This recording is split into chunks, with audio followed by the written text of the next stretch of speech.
Hello साथियों, कैसे हैं आप लोग? अच्छे होंगे, मस्त होंगे, ज़बरदस्त होंगे। और करते हैं हम आगे की अपनी क्लास।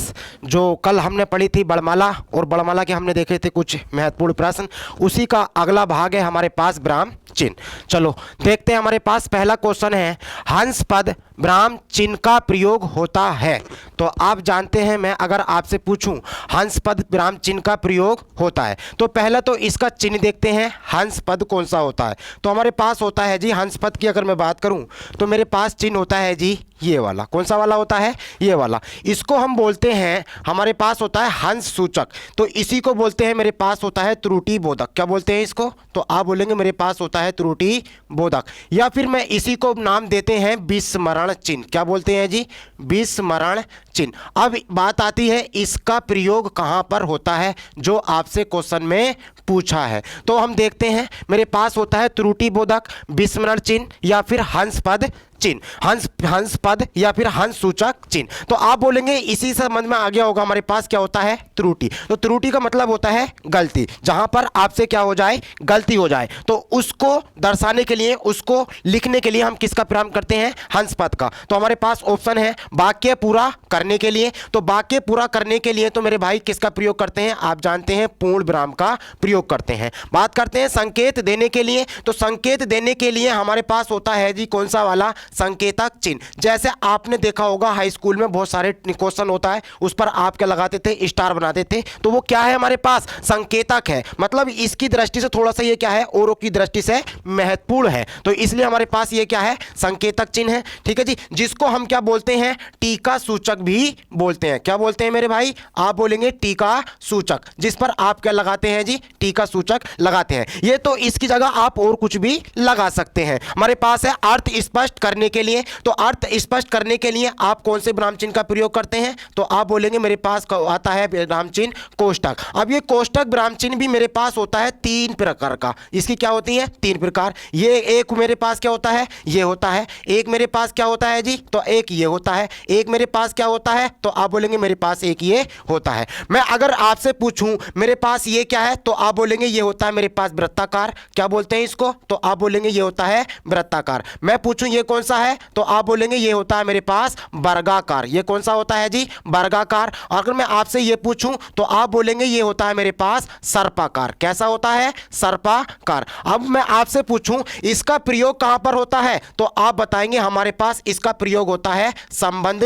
दर्शाने के लिए। किस क्या करने के लिए? संबंध बताने के लिए। मैं आपसे पूछूं ये इसका प्रयोग कहां पर होता है, तो आप बोलेंगे ये होता है भूल सुधारने के लिए। किसका प्रयोग किया जाता है? तो आप बोलेंगे कोष्टक। और कोष्टक में भी मेरे पास कौन सा होता है? तो आप बोलेंगे हमारे पास होता है जी वर्गाकार। अब बात आती है वृत्ताकार का कहां पर होता है, तो इसका होता है अर्थ को स्पष्ट करने के लिए। क्या करने के लिए? अर्थ को स्पष्ट करने के लिए। ठीक है जी, तो हमारे पास ऑप्शन क्या है? आप बोलेंगे हंस पद ब्राह्म चिन्ह का हमारे पास प्रयोग होता है। तो आप लिखा है लिखने में अक्षर छूटने पर संकेत देने के लिए। तो आपका ऑप्शन कौन सा वाला जाएगा भाई? आप बोलोगे हमारे पास डी ऑप्शन चला जाएगा। ठीक है, बाकी हमने देख लिए हैं, आगे की बात करते हैं। मेरे पास ये रहा क्वेश्चन, हिंदी वर्णमाला में ब्राह्म चिन्हों की संख्या कितनी होती है? तो आपको पता होगा, सबको याद रखना मेरे पास कितने होते हैं। तो आप बोलेंगे हमारे पास होते हैं जी 20। कितने होते हैं? 20। और याद रखना ये 20 क्या होते हैं? हमारे पास चिन्ह होते हैं। ठीक है जी, सारे के सारे कितने होते हैं हिंदी वर्णमाला में? 20 होते हैं। और ये किसने बताई है संख्या? तो आपको एक नाम आता है जी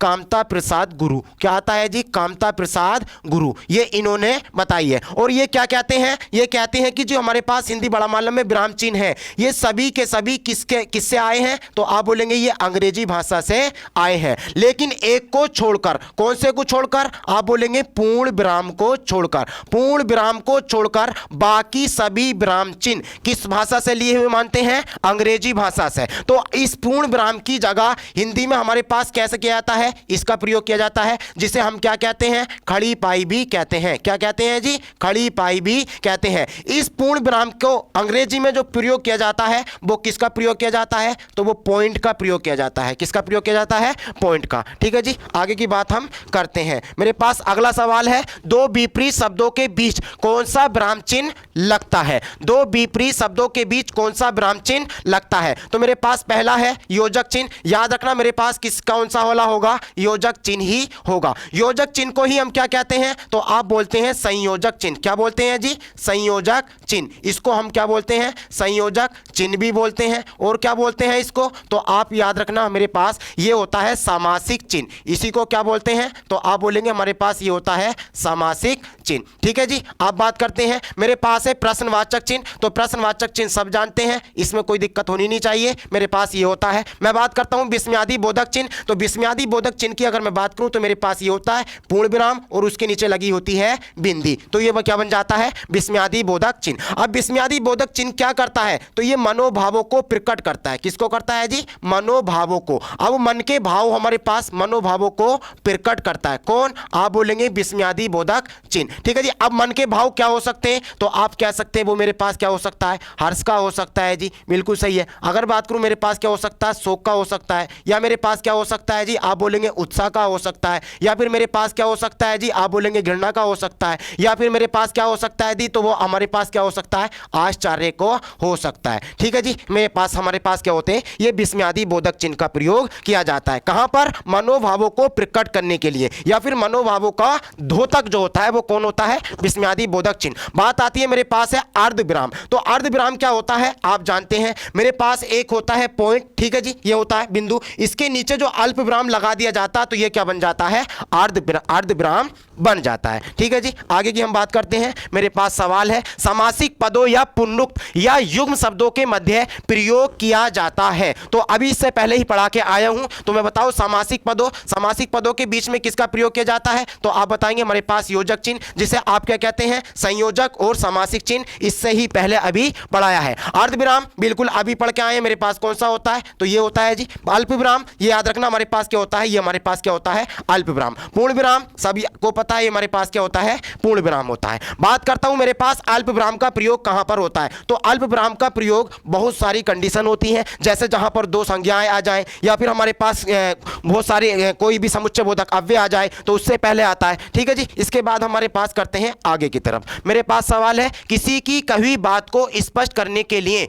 वाक्य के अंत में किस चिन्ह का उपयोग करते हैं। किसी की कही बात को स्पष्ट करने के लिए वाक्य के अंत में किस चिन्ह का उपयोग करते हैं, तो आपको मेरे पास ऑप्शन है विवरण चिन्ह, मेरे पास है लाघव चिन्ह, मेरे पास है लोप चिन्ह, और मेरे पास है जी रेखांकन चिन्ह। तो याद रखना अगर किसी की बात को स्पष्ट करने के लिए हमारे पास कौन सा होता है, तो आप बोलेंगे मेरे पास होता है विवरण चिन्ह। और विवरण चिन्ह का जो हमारे पास चिन्ह होता है वो कौन सा होता है, तो आप याद रखना मेरे पास ये होता है, कौन सा वाला होता है जी, याद रखना ये वाला। अगर एक होता है मेरे पास ये वाला, तो ये वाला जो हो जाता है ये मेरे पास हो जाता है पाद बिंदु। कौन सा हो जाता है, तो आप बोलेंगे मेरे पास होता है जी पाद बिंदु। थोड़ा सा ध्यान देंगे और याद रखेंगे, ये जो हमारे पास होता है विसर्ग, क्या होता है, विसर्ग, इसके जस्ट से जस्ट इस तरीके से, तो ये हमारे पास क्या होता है, विवरण चिन्ह होता है। क्या होता है जी, विवरण चिन्ह। जैसे आपने बहुत सारी कंडीशन देखी होंगी, कोई भी हेडिंग डालते हैं, जैसे मैं आपसे पूछूं मेरे पास आप बताओ जी बल क्या है, तो आप डालते थे ना बल इस तरीके से, फिर आप इसको लगाते हैं ना इस तरीके से, तो हमारे पास क्या है, तो ये बल है। और बल किसी की कही हुई बात ही तो है, बात बिल्कुल सही है जी। बल किसे कहते हैं, मतलब यहां पर आपने बल लगाया और उसके हमारे पास ये विवरण चिन्ह लगाया,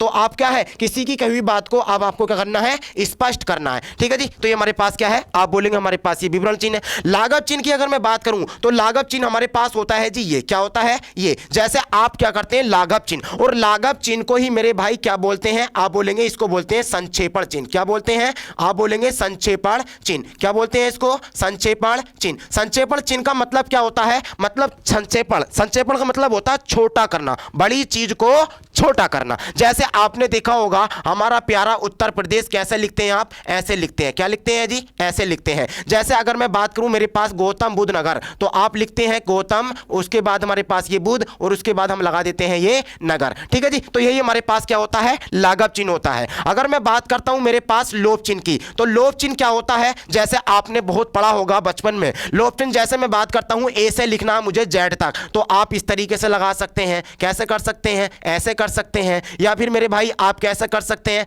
ऐसे कर सकते हैं। तो ये हमारे पास क्या है, या मेरे पास सब क्या है, आप या फिर ऐसे कर सकते हैं। ये तो हमारे पास हो ही चुका है। ठीक है जी। तो अब हमारे पास और भी तरीके से हमारे पास बहुत सारे बन सकते हैं, ये यानी कि हम याद रखना ये हमारे पास क्या है, लोप चिन्ह है। अगर मैं बात करता हूं रेखांकन चिन्ह की, तो रेखांकन चिन्ह का मतलब क्या होता है, याद रखना हम रेखांकन चिन्ह को क्या बोलते हैं, अधोरेखा चिन्ह भी भी बोलते हैं। क्या बोलते हैं जी? अधोरेखा चिन्ह, अधोरेखा चिन्ह। जैसे अगर मैं आपसे बोलूं कोई भी वाक्य है, मान के चलो हमारे पास ये है, स्पष्ट करने के लिए यहां पर आप इसको लगा दें, क्या लगा दें? इस तरीके से। तो ये हमारे पास कौन सा होता है जी? रेखांकन चिन्ह। ये क्या होता है? कौन सा होता है? रेखांकन चिन्ह या अधोरेखा चिन्ह होता है। आगे की हम बात करते हैं। मेरे पास सवाल है जी, निम्न में से प्रश्नवाचक चिन्ह कौन सा है? तो सब जानते हैं, कोई दिक्कत वाली बात ना है। ये हमारे पास क्या है? तो आप बोलेंगे ये हमारे पास क्या है? प्रश्न। क्या है? प्रश्नवाचक चिन्ह है। मैं आपसे पूछूं तो ये बोलेंगे हमारे पास ये क्या होता है? आप बोलेंगे ये मेरे पास विस्मयादि बोधक चिन्ह है। कैसा चिन्ह है जी? विस्मयादि बोधक चिन्ह है। और विस्मयादि बोधक चिन्ह को आप क्या कहते हैं?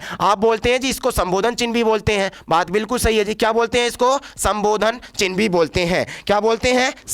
संबोधन चिन्ह। संबोधन चिन्ह भी इसको हम क्या बोलते हैं? संबोधन चिन्ह। या फिर इसको आप क्या कहते हैं? तो आप कहते हैं जी आश्चर्य चिन्ह। क्या बोलते हैं जी? आश्चर्य चिन्ह। जो किसका बोधक होता है? तो आप बोलोगे हमारे पास मनोभाव का द्योतक होता है, मनोभाव को प्रकट करता है। ये किसका चिन्ह होता है? तो याद रखना ये हमारे पास होता है अवतरण चिन्ह का। कौन सा होता है जी? ये आप बोलेंगे हमारे पास होता है अवतरण चिन्ह। और अवतरण चिन्ह को आप मेरे भाई कहते हैं उद्धरण चिन्ह। क्या कहते हैं? तो आप बताएंगे हमारे पास उसको कहते हैं उद्धरण चिन्ह। और उद्धरण चिन्ह याद रखना ये दो प्रकार का होता है। एक तो ये वाला होता है, ये भी उद्धरण चिन्ह है, अवतरण चिन्ह है, जिसे हम क्या कहते हैं? इकेरा कहते हैं। क्या कहते हैं जी? इकेरा। तो ये कौन सा हुआ जी? आप बोलेंगे ये हमारे पास हुआ दुकेहरा। कौन सा वाला? दुकेहरा। अब बात आती है इसका प्रयोग कहां पर होता है? इकेहरे वाले का और दूसरे हमारे पास दुकेहरे वाले का। तो इकेहरे का हमारे पास वहां पर होता है जहां पर किसी काव्य, किसी भी लेखक की क्या होती है? कृति का नाम होता है। जैसे हमारे पास जयशंकर प्रसाद की क्या है? कामायनी है। मतलब कोई भी व्यक्ति है उसकी कोई ना कोई रचना का नाम होगा, तो हम किसका प्रयोग करेंगे? इकेहरा का प्रयोग करेंगे। किसका प्रयोग करेंगे? इकेहरा का। या फिर अब मैं बात करता हूं कौन से की? दुकेहरा। तो दुकेहरा का प्रयोग वहां पर होता है जहां पर किसी के कथन को ज्यों का त्यों दर्शाने के लिए, ज्यों का त्यों मतलब जैसे का वैसा ही लिखने के लिए आप किसका प्रयोग करते हैं? आप बोलेंगे यहां पर ये दुकेहरा का। जैसे अगर मैं आपसे पूछूं तुम मुझे खून दो मैं तुम्हें आजादी दूंगा, तो ये किसका कथन है? तो आप बताओगे हमारे पास नेताजी का है। ठीक है जी। तो ये हमारे पास किस में बंद होगा? आप बताओगे हमारे पास दुकेहरा में बंद होगा। मेरे भाई समझ में आया होगा। आगे की हम बात करते हैं। मेरे पास सवाल है जी, निम्नलिखित में से कौन सा विराम चिन्ह का प्रकार नहीं है? तो अगर मैं बात करूं मेरे पास उपदेशक चिन्ह, मेरे पास निर्देशक चिन्ह, मेरे पास विवरण चिन्ह, मेरे पास लाघव चिन्ह। तो याद रखना उपदेशक चिन्ह कोई सा भी चिन्ह नहीं होता है। इसका मेरे पास ये हमारे पास विराम चिन्ह नहीं होता है। निर्देशक चिन्ह की अगर मैं बात करूं तो मेरे पास निर्देशक चिन्ह होता है जी ये वाला। कैसा वाला? निर्देशक चिन्ह। ठीक है जी, ये हमारे पास होता है। विवरण चिन्ह तो अभी हम पढ़ के आए हैं, मेरे पास ये होता है विवरण चिन्ह। ठीक है जी। अगर बात करता हूं लाघव चिन्ह भी मैं पढ़ के आए हैं, तो मेरे पास ये क्या होता है जी? जिसको हम कहते हैं संक्षेपण चिन्ह। ठीक है जी। आगे की बात करते हैं। मेरे पास ये रेखांकन चिन्ह कौन सा है? तो अभी बताया है मैंने। ठीक है जी। हमारे पास ये क्या है? तो आप बोलेंगे हमारे पास ये कैसा चिन्ह है? तो इसमें कोई दिक्कत नहीं होनी चाहिए। ये हमारे पास होता है लोप चिन्ह। समाप्ति सूचक चिन्ह की अगर मैं बात करता हूं तो समाप्ति सूचक चिन्ह या तो आप इस तरीके से लिखते हैं, ये हमारे पास क्या है? समाप्ति सूचक है। या फिर आप मेरे भाई आप कैसे लिखते हैं? ऐसे करते हैं, जीरो बनाते हैं, या फिर ऐसे करते हैं। ये मेरे पास क्या होता है? समाप्ति सूचक होता है। या फिर आप ना ऐसे बना देते हैं। कैसे जी? ऐसे ऐसे करते चले आए आप ऐसे। तो ये भी हमारे पास क्या होता है जी? समाप्ति सूचक चिन्ह होता है। किसी भी बुक का चैप्टर समाप्त होता है तो वहां पर ये हमारे पास प्रयोग किया जाता है। इसका मतलब ये होता है कि चैप्टर क्या हो चुका है? अध्याय समाप्त हो चुका है। आगे बात करते हैं टीका सूचक। अभी हम पढ़ के आए हैं जिसको हम क्या बोलते हैं? संकेतक चिन्ह बोलते हैं। ये हमारे पास हो सकता है, या फिर आप इस तरीके से कर सकते हैं मेरे भाई, या फिर आप इसको इस तरीके से कर सकते हैं। मतलब आप एक संकेत कर लो क्या ये हमारे पास एग्जाम की दृष्टि से ये क्वेश्चन हमारे पास इंपॉर्टेंट है, महत्वपूर्ण है, उसी को हमारे पास टीका सूचक या संकेतक चिन्ह कहते हैं। स्थान सूचक कोई सा चिन्ह होता नहीं है मेरे भाई। आगे की हम बात करते हैं। मेरे पास सवाल है जी, संज्ञा की द्विरुक्ति हो तो उनके बीच में कौन सा चिन्ह रहता है? अभी बताया है मैंने। जैसे अगर मैं बात करता हूं मेरे पास क्या है? द्विरुक्ति होनी है, जल और पानी। ठीक है जी। तो ये हमारे पास क्या है? आप बोलेंगे हमारे पास ये भी संज्ञा है और ये भी संज्ञा है। तो आप क्या बोलेंगे? हमारे पास क्या लगाएंगे? ये हमारे पास लगता है जी योजक चिन्ह। कौन सा लगता है? योजक चिन्ह। ये क्या है? तो आप बोलेंगे हमारे पास पूर्ण विराम है। ये क्या है? तो आप बोलेंगे हमारे पास विस्मयादि बोधक है। ये क्या है? तो आप बोलेंगे ये मेरे पास प्रश्नवाचक चिन्ह है। ठीक है जी। आगे की बात करते हैं। मेरे पास सवाल है, निम्नलिखित में से निर्देशक चिन्ह है। तो मेरे भाई अभी पढ़ के आए हैं, कौन सा वाला होगा? आप बोलोगे ये मेरे पास क्या हो जाएगा? निर्देशक चिन्ह। ये मेरे भाई कौन सा होगा? तो आप जानते हैं मेरे पास ये होगा विवरण चिन्ह। ठीक है जी। ये मेरे पास कौन सा होगा? अभी पढ़ के आए हैं जी, ये लाघव चिन्ह होगा। ये कौन सा होगा? तो आप बताओगे उद्धरण या अवतरण चिन्ह होगा। ठीक है जी, आगे की बात करते हैं। मेरे पास सवाल है, किस विराम चिन्ह का द्योतक है? किस विराम चिन्ह, अच्छा ये हमारे पास ये क्या है, ये किस विराम चिन्ह का द्योतक है, मतलब ये किस को प्रदर्शित करता है? तो बिल्कुल पहले ही पढ़ा के आए हैं, ये मेरे पास क्या है, ये कोष्टक चिन्ह है। क्या है जी? कोष्टक चिन्ह। और कोष्टक चिन्ह कितने होते हैं? 3। एक तो यही मेरे पास जो अभी पूछा है, एक मेरे पास ये होता है जो अभी मेरे पास बताया था, एक मेरे पास ये होता है, बिल्कुल सही है।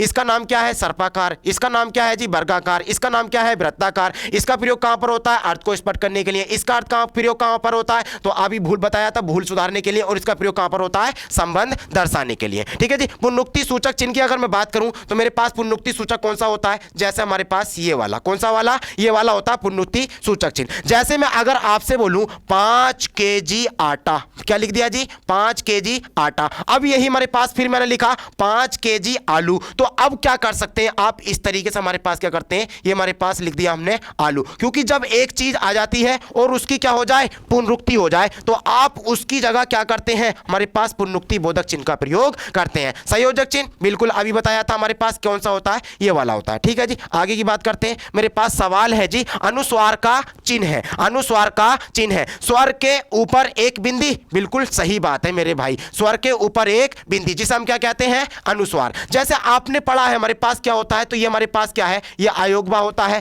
ठीक है जी, और इसी का एक भाग होता है, भाई होता है इसका, वो क्या होता है हमारे पास, विसर्ग होता है। तो आप क्या बताएंगे, स्वर के ऊपर एक बिंदी क्या कहलाता है, अनुस्वार। स्वर के ऊपर एक बिंदी, स्वर के पहले दो बिंदी, तो आप बोलेंगे स्वर के पहले दो बिंदी। भाई साहब कुछ नहीं होता। आगे बात करते हैं, स्वर आगे की दो बिंदी, मतलब स्वर के आगे की दो बिंदी, तो ये हमारे पास क्या कहलाता है, आप बोलेंगे हमारे पास ये जो चिन्ह होता है इसको बोलते हैं हम, क्या बोलते हैं, आप बोलते हैं इसको विसर्ग बोलते हैं। क्या बोलते हैं, विसर्ग। लेकिन चिन्ह में हमारे पास कौन सा होता है, तो इसको बोलते हैं अपूर्ण विराम। क्या बोलते हैं मेरे भाई, आप बोलेंगे हमारे पास ये होता है अपूर्ण विराम। ठीक है जी, इसी को क्या कहते हैं, तो आप बोलते हैं इसी को न्यून विराम। क्या कहते हैं, न्यून विराम। या फिर इसी को क्या कहते हैं, तो आप बताएंगे इसी को कहते हैं उप विराम। क्या कहते हैं जी, उप विराम। ठीक है जी, आगे की बात करते हैं। हमारे पास फिर स्वर के ऊपर चंद्र बिंदु, तो ये हमारे पास क्या होता है, अनुनासिक स्वर होता है। आगे की हम बात करते हैं, मेरे पास है वाक्यों को समाप्त करने के लिए जिसका प्रयोग किया जाता है उसे कहते हैं। तो वाक्य को समाप्त करने के लिए किसका प्रयोग किया जाता है, जाहिर सी बात है आप किसका प्रयोग करते हैं, पूर्ण विराम का प्रयोग करते हैं। क्योंकि पूर्ण का मतलब क्या होता है जी, तो आप बोलेंगे पूर्ण का मतलब होता है पूरा, और विराम का मतलब क्या होता है, आप बोलेंगे विराम का मतलब होता है ठहराव। क्या होता है जी, ठहराव। या फिर इसको आप क्या कहते हैं, रुकना। क्या कह देते हैं, रुकना। जहां पर क्या हो जाए, पूरा ठहराव हो, या फिर जहां पर क्या हो, पूरा रुका जाए, तो वहां पर क्या होता है, पूर्ण विराम। वाक्य को समाप्त करने के लिए मैं कह सकता हूं, यानी कि यह क्या होता है, पूर्ण विराम। तो वाक्य क्या क्या होता है, ये वाक्य के अर्थ को पूर्ण करता है, बात बिल्कुल सही है जी। ठीक है, ये वाक्य की समाप्ति का द्योतक है, बात बिल्कुल सही है। तो ये हमारे पास है, वाक्य को समाप्त करने के लिए जिसका प्रयोग किया जाता है उसे क्या कहते हैं, पूर्ण विराम। अल्प विराम बिल्कुल कंडीशन, हमारे पास ये होता है। उप विराम बिल्कुल अभी बता के आया हूं, ये हमारे पास ये होता है, इसी को न्यून विराम कहते हैं। ठीक है जी, अर्ध विराम बिल्कुल पढ़ के आए हैं, हमारे पास ये होता है। ठीक है जी, आगे की हम बात करने वाले हैं। मेरे पास सवाल है जी, ये हमारे पास है क्या है, कोष्टक में हमारे पास लिखे गए विराम चिन्ह का नाम है। तो आप बताओगे हमारे पास, जैसे आपने पढ़ा भी होगा, ए बराबर क्या होता है, बी होता है। तो ये क्या है जी, बराबर का निशान है, जिसे हम क्या कहते हैं, तुल्यता बोधक कहते हैं। क्या कहते हैं जी, तुल्यता बोधक। या फिर इसको क्या बोलेंगे, समता सूचक। क्या बोलेंगे मेरे भाई, आप बोलेंगे मेरे पास इसको बोलते हैं समता सूचक चिन्ह। क्या बोलते हैं,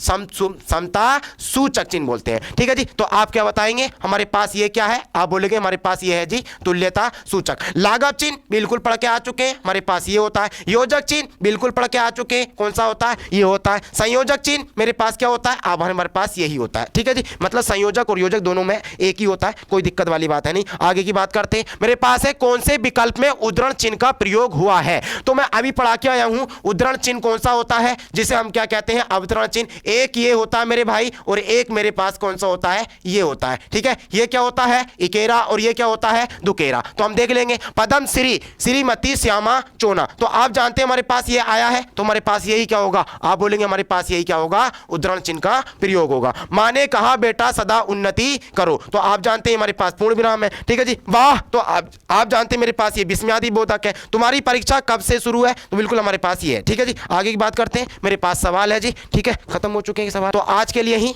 हमारे पास यहीं तक होता है। ठीक है, कैसी लगी क्लास आप कमेंट में बताएं। ठीक है जी, आज के लिए इतना ही, तब तक मिलते हैं अगली वीडियो में, तब तक के लिए जय हिंद।